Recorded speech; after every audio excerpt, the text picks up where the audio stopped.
Imagine waking up at 3 a.m. only to find your teenage daughter outside in the fog, burying something in the backyard. What would you do? I dug it up, and what I discovered changed everything I thought I knew about her. I'm Daniel Brooks, 40 years old, suburban dad, ordinary as a coffee mug. Our house is a neat two-story on Maple Ridge Lane in Cedar Ridge, Oregon, the kind of place where mailboxes wear little hats in December and neighbors wave even when they don't know your name. I work days at a flooring supplier. Nights, I'm usually asleep by 10. That night, though, sleep wouldn't stick. The clock glowed 3:02 a.m. like a small, stubborn moon on my nightstand. At first I thought it was the wind or the old fence breathing, but then I heard a soft scrape, metal against dirt, coming from the backyard. I lay there holding my breath, thinking about raccoons, then burglars, then, embarrassingly, ghosts. I glanced at my wife's side of the bed out of habit and felt that familiar ache, 3 years gone now, and still my hand reaches for the space where Rachel used to be. I told myself to man up, to check the noise, and swung my legs out of bed. The house was a tunnel of quiet. Our hallway nightlight threw a low amber puddle across the floor. As I passed Lily's room, I noticed her door was cracked. No glow from her phone. No snoring. Just absence. That pricked me sharper than the noise.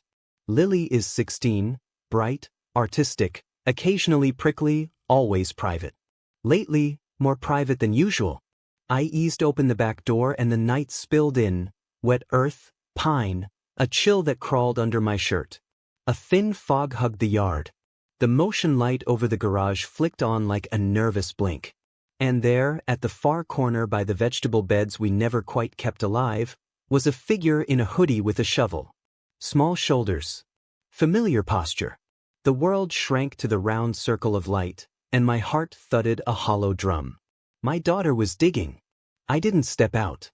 I froze, peeking from behind the doorframe, every instinct warring inside me. Call out? March over? Pretend I saw nothing? Lily moved like a person on a mission. Scoop, lift, tip. Dirt thudded to the side in tidy piles. There was something wrapped in a dark cloth beside her, the size of a shoebox, maybe a little bigger. She wiped her nose with her sleeve, glanced toward the house. I ducked, then lowered the wrapped thing into the hole as carefully as if it might break. She pressed her palm to it for a second, like a goodbye, like a promise, then started refilling the dirt. My mind went everywhere bad all at once. Had she gotten into something? Was someone threatening her? Was it drugs? A weapon? I tried to slow my breathing. Lily isn't a troublemaker. She gets B's, draws comics in the margins of her notebooks, and says, no thanks, to parties I secretly wish she'd attend. But there she was at 3 a.m., burying a mystery in our backyard. When she finished, she patted the dirt flat with the back of the shovel, then brushed her hands on her jeans and stood a moment, looking down. In the fog, I saw the line of her jaw that's so much like Rachel's, and a sudden wave of protectiveness nearly pushed me outside. She turned, pulled the hood down, and I caught her face, pale, damp, eyes rimmed red. Not angry. Not sneaky. So, the kind of sad that sits behind the eyes and doesn't speak. She slipped the shovel into the side of the shed and came toward the house. I scrambled back down the hall, easing into my room, flopping onto my side like I'd been there all night. My heart still hammered like it was trying to tap Morse code through my ribs. Lily's footsteps passed my door, paused, just for a breath, and then continued to her room. Her door clicked shut. I lay there, staring at the ceiling, the house breathing around me. I wanted to go shake the answer out of the dirt right then. But something, maybe pride, maybe fear of what I'd find, kept me still until the clock ticked to 3:27. Finally, I got up, grabbed my jacket and a flashlight from the hall drawer, and tiptoed back to the yard. The fog had thinned, dew glittered on the grass like a million tiny eyes. I knelt at the fresh patch of earth, the rectangle too neat for any raccoon. My fingers sank into the cool soil. I didn't know what I was about to dig up, only that after tonight, I wouldn't be the same dad who went to bed at 10. I'd be the dad who knew what his daughter buried at 3 in the morning. Please let it be nothing, I whispered to the dark. The shovel cut in with a low, dull crunch. The first few inches came up easy, loose soil pressed smooth by a careful hand. Then the shovel thunked against something solid. I crouched, brushed away dirt, and found dark cloth the texture of an old sweatshirt.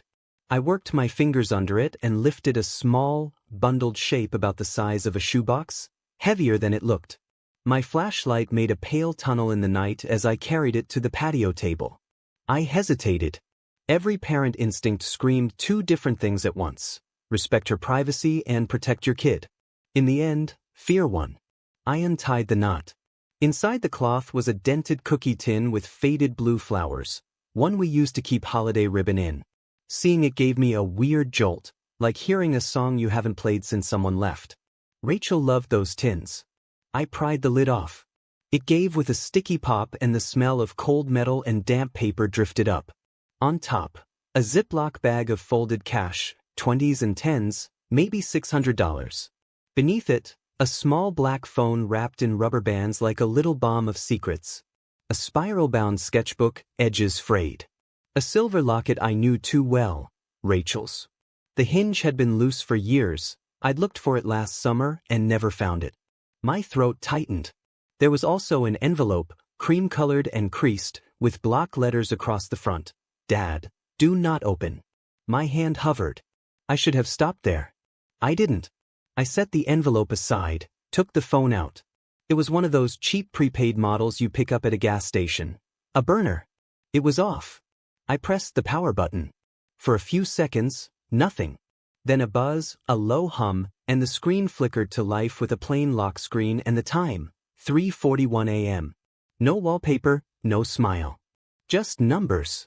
I didn't know the PIN. I stared at the tiny black square like it might blink first. On a hunch, I set it down, opened the sketchbook. Page 1 was a pencil drawing of our backyard. Not the neat version, but the way it feels in October, long shadows, fog like smoke. Lily's line work was careful and tight. The second page was a girl sitting on her bed with her head in her hands, drawn from above, delicate and sad. The third was a face I didn't recognize. A boy, maybe 18 or 19. Sharp jaw, messy hair, the kind of too cool eyes teenagers draw on purpose. Underneath, in tiny letters, M, stop. My stomach sank. I flipped more pages. A hand with a bandage on the thumb. A night yard again. A note tucked under a rock. The drawings felt like a map made out of feelings. The phone buzzed hard against the table and lit up, almost angry. An emergency alert preview flashed. Some phones show the first line even when locked. 3 words. Is it done? If this story kept you on the edge of your seat, don't forget to hit that subscribe button and turn on the bell so you never miss the next shocking tale. Your support helps me bring you more real, spine-chilling stories every week. So stick around because the next one might just be even darker. I nearly dropped the thing. My eyes went to the windows, the fence line, the street. The neighborhood was asleep. A far truck moaned down the highway like a whale. Another buzz. We said 3.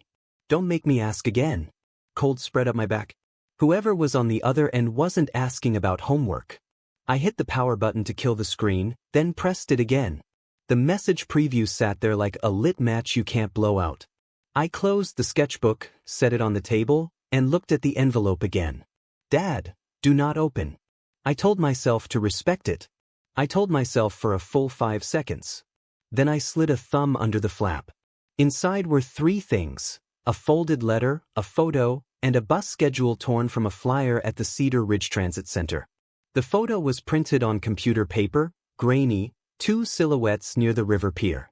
The taller one had that same messy hair as the boy in the sketch. The smaller one wore Lily's favorite canvas jacket. The letter was short, written in Lily's clean, square handwriting. If you find this, I'm sorry. I didn't know how to say it without making it bigger. I'm trying to fix something I messed up. Please don't be mad. Please don't try to fix it for me. I need to do this myself. Fix what? My mind clawed at possibilities.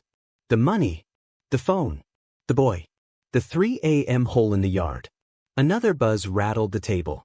I didn't realize I was holding my breath until my chest burned. I checked the kitchen clock through the glass. 4:06 a.m. 2 hours and some. My world, which yesterday was work orders and soccer practice and burnt toast, had become a narrow corridor leading straight to 7:15. I put the letter back in the envelope with fingers that wouldn't stop shaking. I tucked everything into the cookie tin and wrapped it back in the cloth, but I didn't rebury it. I carried it into the garage, set it on the workbench between a box of screws and a jigsaw I never learned to use. I closed the door and stood there in the dark like a guard dog who doesn't know where the intruder is. Upstairs, a floorboard shifted. A soft cough. Lily. Back in the kitchen, I made coffee with hands that were all thumbs, staring at the slow drip like it could spell answers. I didn't know him. I didn't know what Lily had messed up. I didn't know why anyone would tell my daughter to show up at a bus depot alone. I do know this. The version of me that could ignore it didn't exist anymore. By 6:12, the house felt awake in a strange, silent way. Gray light pressed against the blinds.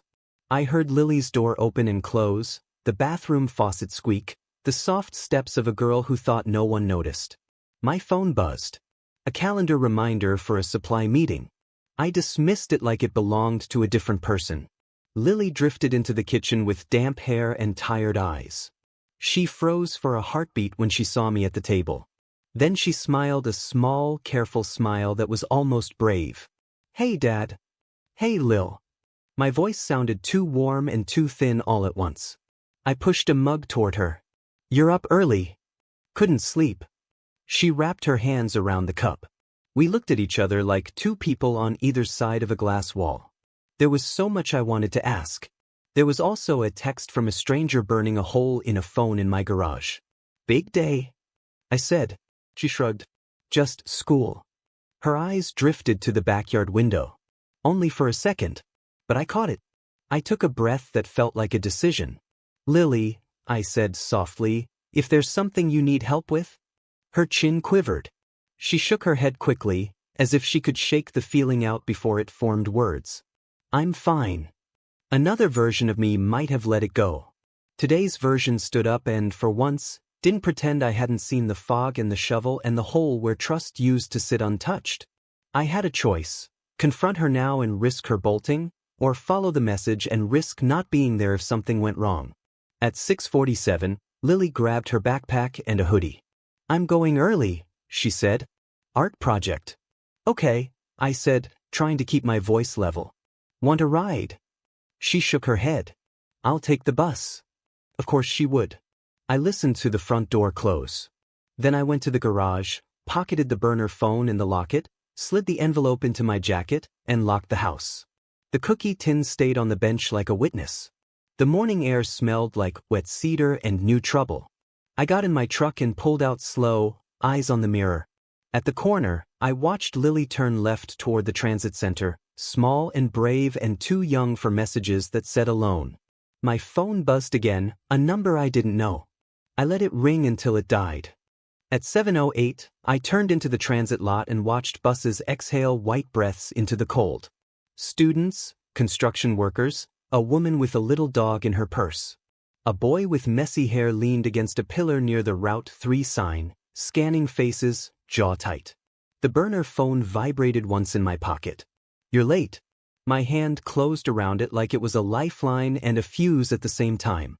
The bus depot looked ordinary to everyone else. Just buses wheezing, commuters clutching coffees, students staring at their phones. But to me, it was a stage. Every movement felt rehearsed, every shadow suspicious. My daughter was walking straight into it. I spotted her before she saw me. Lily stood by the vending machines, hoodie up, backpack slung tight. Her eyes darted toward the Route 3 sign, then back down at her shoes. She looked like a kid waiting for a ride, not someone tangled in a midnight secret. But then my gaze slid to the boy leaning on the pillar. Same messy hair from her sketchbook.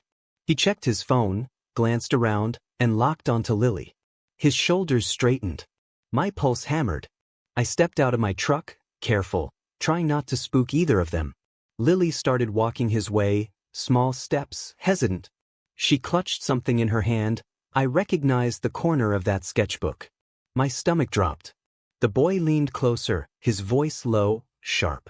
I couldn't hear his words over the bus engines, but Lily's face told me enough.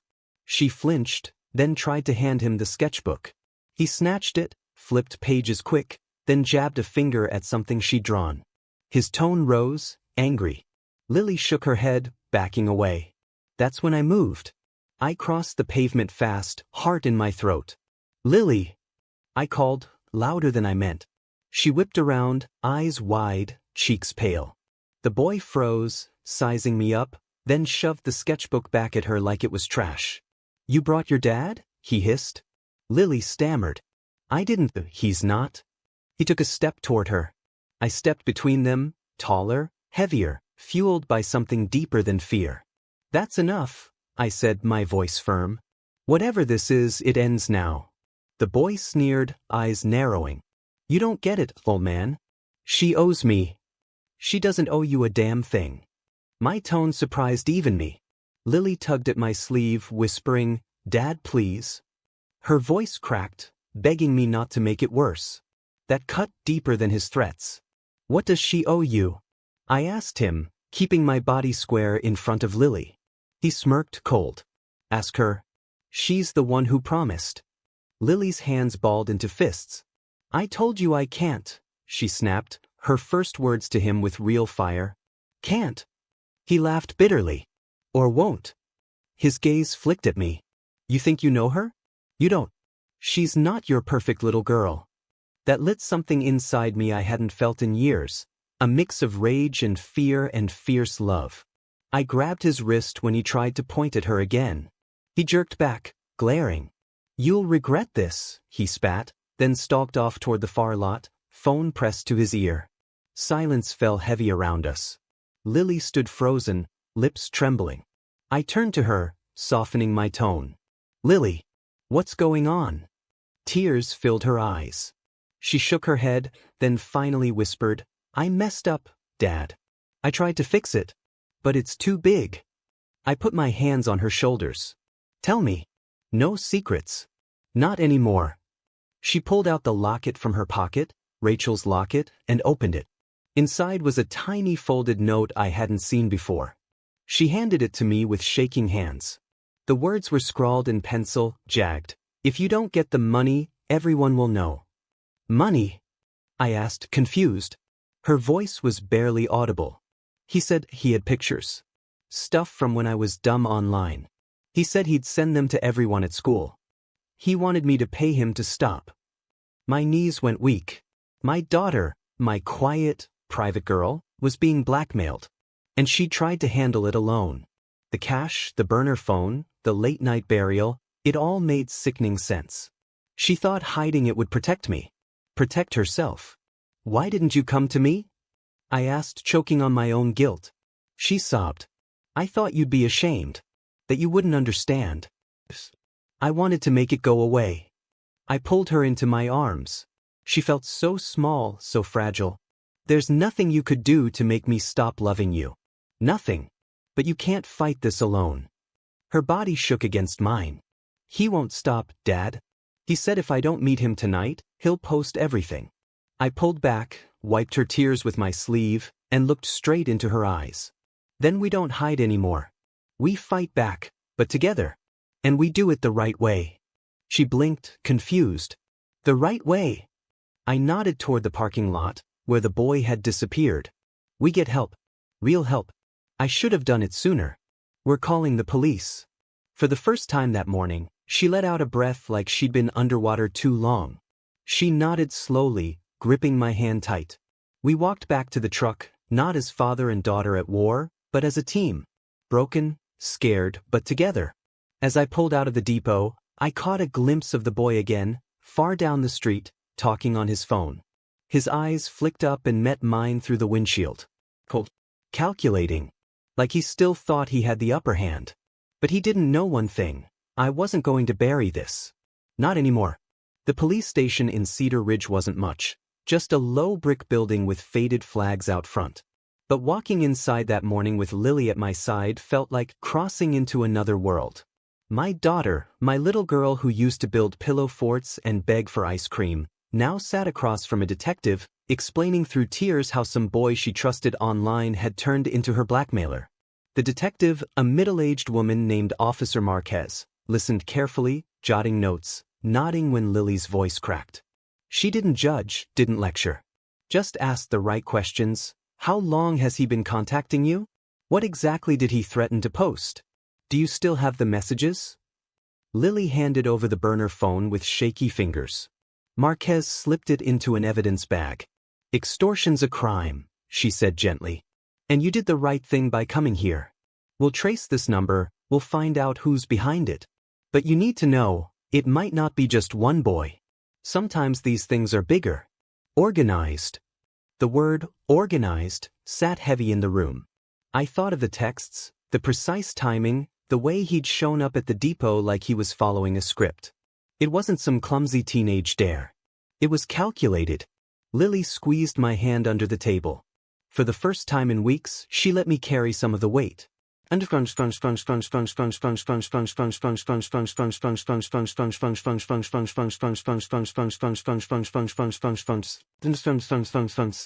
The next few days blurred together, giving statements, meeting with school counselors, deleting old accounts, setting up protections.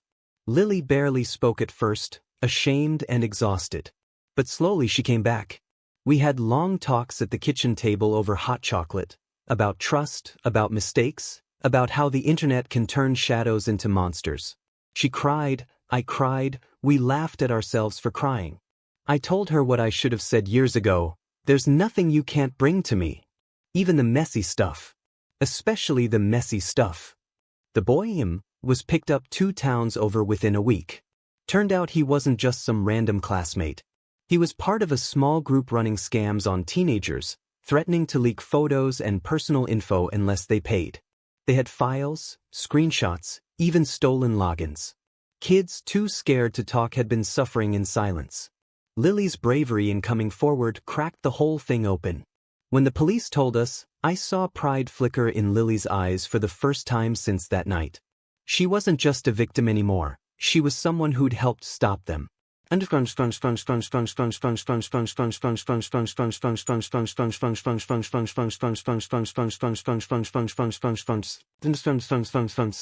But nights were still hard.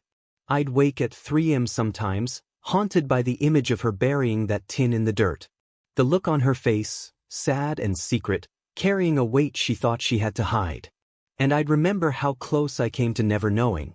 One night, weeks later, I found her sitting on the back steps, sketchbook open on her knees.